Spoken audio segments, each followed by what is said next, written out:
کہ میں نے ایک مرتبہ ایک کتاب لکھی تھی جس کے اندر ایک اپنے مخالف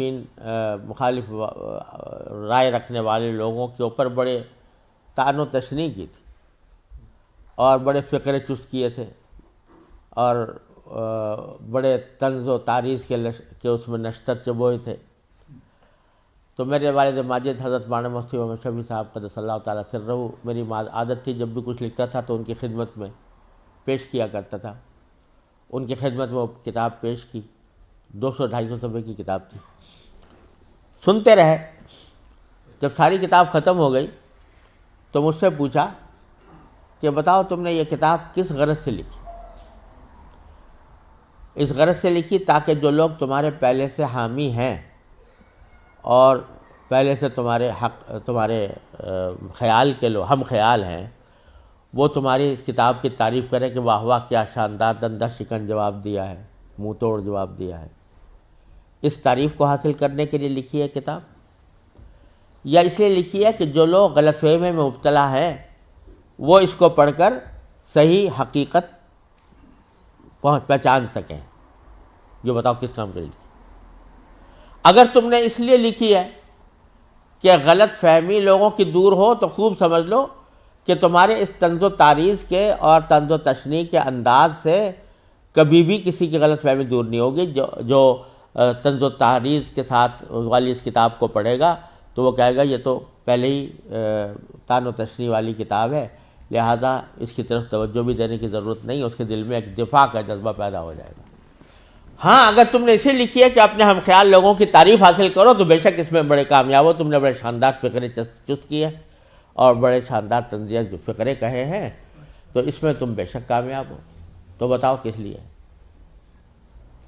اب جو بات ایسی فرما دی کہ کوئی جواب تھا نہیں. میں نے کہا حضرت واقعی بات تو آپ نے صحیح فرمائی. تو کہا کہ خوب سمجھو کہ تن سے اور لوگوں کے اوپر تانے دینے سے کبھی اصلاح نہیں ہوتی.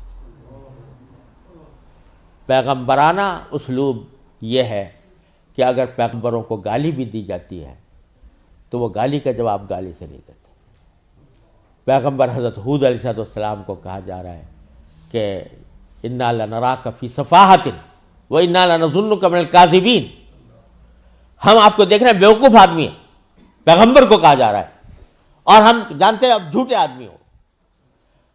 اگر حضرت والد صاحب فرماتے تھے کہ آج اگر کسی مقتدی کو، کسی عالم کو، کسی واعظ کو بھرے مجمع میں یہ کہا جائے کہ تم بیوقوف ہو، تم جھوٹے ہو، تو جواب میں وہ کہے گا تو جھوٹا، تیرا باپ جھوٹا، تیرا دادا جھوٹا.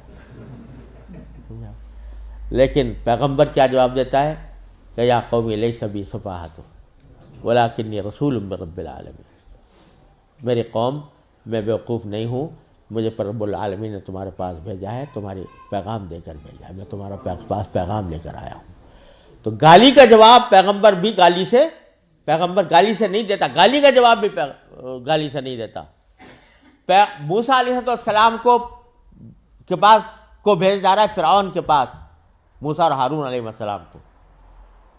اور اللہ تعالیٰ کو معلوم ہے کہ فرعون جیسا سرکش آدمی، لیکن ان کو جو تعلیم دی گئی موسیٰ اور ہارون علیہ السلام کو یہ دی گئی کہ قولا لہ قولا لینا، ان کے سامنے، فرعون کے سامنے نرم بات کرنا، لعلہ یتذکر او یخشی، اور شاید نصیحت قبول کر لے، چاہے شاید خدا کا خوف دل میں پیدا ہو جائے. حالانکہ اللہ تعالیٰ جانتے تھے علم ازلی میں کہ یہ نصیحت قبول کرنے والا نہیں ہے اور ایمان لانے والا نہیں ہے، لیکن پیغمبر سے کہا جا رہا ہے کہ تمہارے دل میں یہ امید ہونی چاہیے کہ شاید نصیحت قبول کر لے، شاید اس کے دل میں خدا کا خوف آ جائے، لہذا نرم بات کرنا. تو یہ کہاں سے تم نے سیکھ لیا کہ مخالفین کے اوپر طعن و تشنیع اور الزام تراشی اور فقرے کسنا، یہ کہاں سے سیکھ لیا؟ پیغمبروں کا طریقہ یہ نہیں تھا.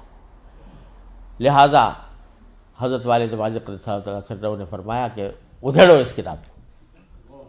الحمدللہ میں نے بات دل میں اتر گئی اور الحمدللہ میں نے پھر پوری کتاب کو از سر نو لکھا اور وہ سارے فقرے اس میں حذف کیے اس موقع پر جو جملہ سنانا چاہ رہا تھا حضرت والد ماجد رحمۃ اللہ علیہ کو، وہ یہ، اس موقع پر حضرت والد ماجد رحمۃ اللہ علیہ نے فرمایا کہ جب بھی کوئی بات اپنی زبان سے یا اپنے قلم سے نکالو تو پہلے یہ سوچ لو کہ اس بات کو مجھے کسی عدالت میں ثابت کرنا ہے۔ عدالت میں اگر تم اس پوزیشن میں ہو کہ جو بات تم نکال رہے ہو وہ کسی عدالت میں ثابت کر سکو تو بے شک کہہ دو اور لکھ دو، لیکن اگر اس پوزیشن میں نہیں ہو تو ہرگز وہ بات نہ لکھو، نہ کہو۔ کیوں؟ اس لیے کہ ہو سکتا ہے اسی دنیا میں کسی وقت تم سے مطالبہ ہو جائے عدالت، کسی دنیا کی عدالت میں کہ ثابت کرو اپنی اس بات کو، اور اگر اس دنیا میں نہ ہوا تو آخرت میں تو ہوگا ہی ہوگا۔ آخرت کی عدالت میں اللہ تبارک و تعالیٰ کے سامنے سب کچھ حاضر ہوگا اور تمہیں ثابت کرنا ہوگا۔ اگر ثابت نہیں کر سکتے تو منہ سے نہیں نکالو۔ تو یا وَقَوْلَهُمْ يُوزَنْ، انسان کے منہ سے نکلی ہوئی بات کا بھی وزن ہوگا، یہ